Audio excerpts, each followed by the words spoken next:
Hoje vou mostrar-vos como fazer hummus, patê de grão de bico.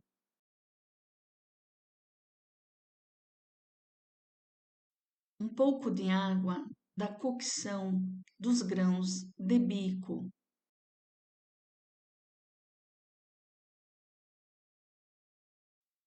Um pouco de azeite de oliva.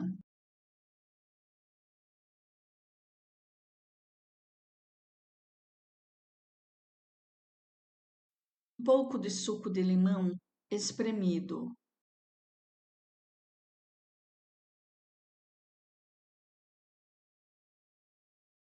Sal rosa a gosto ou o teu sal favorito.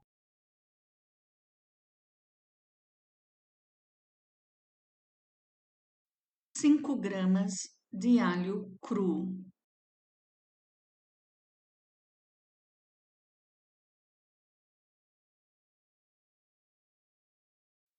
Cominho em pó a gosto.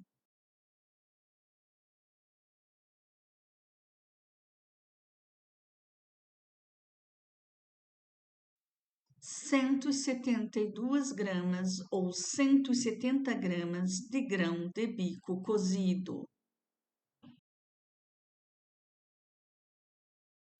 Gergelim torrado a gosto.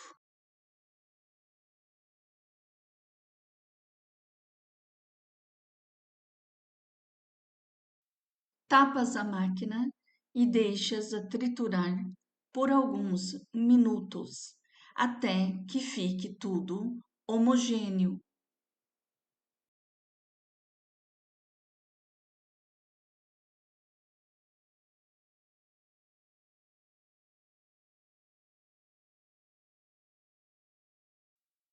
Esta receita de hummus é super fácil e o ideal é servi-la bem fria.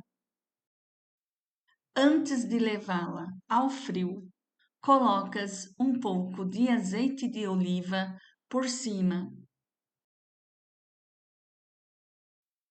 e a seguir sementes de gergelim torrado a gosto.